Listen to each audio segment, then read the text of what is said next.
makes you commercial product. Where your parents signed the birth certificate, it doesn't say parent, it says informant.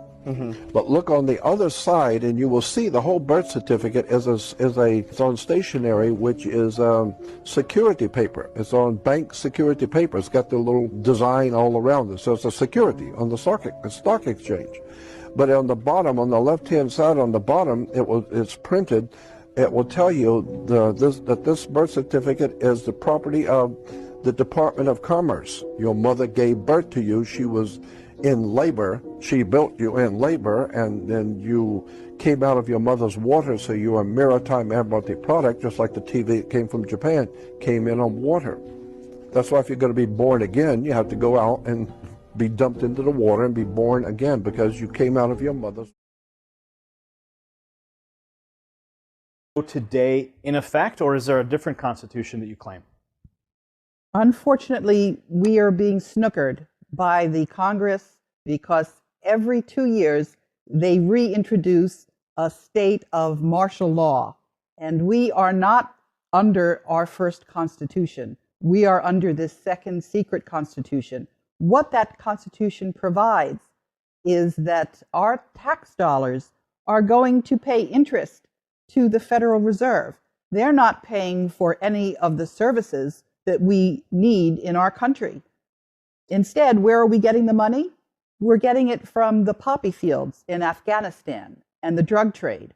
That's how we're financing our country. This is a travesty. Now, you mentioned that this secret constitution allows for the interest to be paid to the Federal Reserve. But isn't that the Federal Reserve Act that we know that was established in 1913 when it was passed on Christmas Eve? So where does that law fall into place?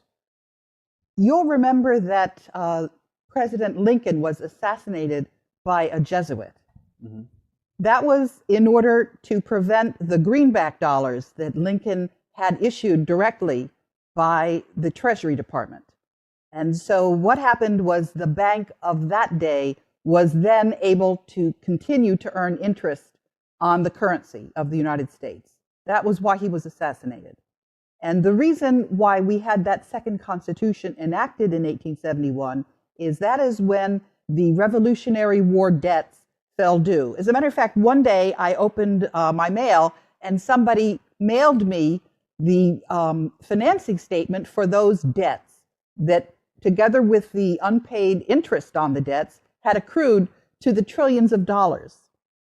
Now, the concept of a secret constitution, some people might cry foul there. I don't believe a word you're saying because I've never heard of such a thing. How can those claims be substantiated? Two ways. The first is that I will show you the minutes of the meeting of the patriots who met and looked at the State House records in Carolina when that secret constitution was enacted. And I can show you the financing statements for the Revolutionary War debt. That was the reason we got that second secret constitution. So is that second secret constitution, who is it in favor of? Is it in favor of the people or the corporate United States? It's in favor of the banks. It's certainly not in favor of the people. What happens when you have a child is your child is given a Social Security number. They estimate how many taxes your child is going to pay over his or her lifetime.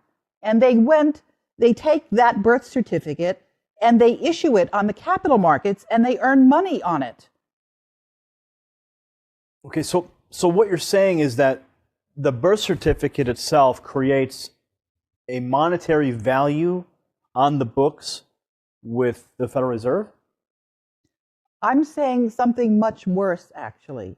What I'm saying is that when every citizen goes into the court system, they are not seen there as themselves a U.S. citizen. They are seen as the person who had their birth certificate pledged. You're there as a debtor. You're not there as a citizen. So, because of the national debt, are you saying that Americans they're just born into debt and there's nothing that they can really do about it? They're debtors in this system. We have been converted from human beings that are citizens of the Republic of the United States into chattel. Chattel, that is a legal term for something which is property. We are now considered to be property of the Federal Reserve. We're not considered to be human beings and citizens of the United States. That's a very strong statement. How do we reverse that? If that is in fact the true statement, how do we reverse that? The first thing we do is we recognize it. We understand it. And then the second thing we do is we have that constitutional convention, which is our right under our first constitution, and we repeal that banker's constitution. We repeal it, we get rid of it, we do not want it, we do not need it, and we issue our treasury dollars backed by the gold out of the collateral account that has been offered to us. Some people are very concerned about Article 5 convention, wherein you may have powers, money powers, that could inject themselves into the into that convention process where the Constitution is rewritten. A lot of people are very concerned that some of the very basic rights that are instilled and enshrined in the Bill of Rights would then be evaporated. Maybe the freedom of the press would be changed to only specific sanctioned outlets can speak freely, or even the Second Amendment would have to be rewritten to only allow certain people to carry firearms to protect others. So there's a lot of people who do have valid concerns with an Article 5 convention. Do you share those concerns? I say that that is a very good proof to me of just how corrupted our media is.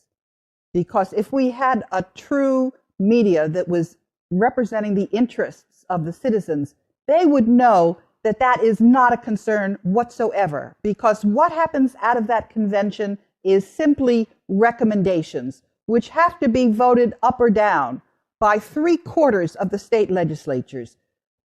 Do you think the money powers would have enough lobbying capacity to lobby for those 3/4 of the states? I mean, if you think back to when the 16th Amendment was passed, even though it was passed illegally and it wasn't properly ratified by 3/4 of the states, it still became an amendment, and we now are under an income tax system. So if you think about 3/4 of the states ratifying an Article 5 convention, do you believe that the money powers could have influence in that process? I would simply ask your viewers to take a good look at whether we have a second secret constitution, how we got that constitution, and whether we in the United States have the wherewithal to throw off those shackles. And if we don't, we deserve them. So where is the second constitution? Where is it? Where do they keep it? What does it say? The second constitution consists of the fact that we are paying interest on our debt when we could simply have clean treasury dollars backed by gold. Is it a constitution in the same sense that we understand our Constitution as today? Now, when I think of the Constitution, I think of old parchment and handwritten script, and I think of the founding fathers and writing this document out. So when I think of a second constitution, is it fair to say that is this another document that written in the same manner, or is it? I don't know, help me visualize what this document says. What it is it's the Act of 1871, where Maryland and Virginia created this square mile of the District of Columbia, and then they incorporated the United States as a company, and they made the President of the United States the Chief Executive Officer, and they made the representatives of Congress managers. And so when people come to Congress, they're taught very quickly that their constituents are not what it's all about. What it's all about is for them to get on the dole of the federal government, which is there to enslave the people who live in the United States. That's what that is. So is it fair to call it a constitution then, or is it more or less when Maryland and Virginia created Washington D.C. as its own district of Columbia as we know it today? Well, it's more than that, because the federal courts, the judges, are not sitting there in courts of equity. They're secretly treating us as if we are property of the United States. When we come in there, we are not there in a court of equity. So yes, it is a different arrangement with our government.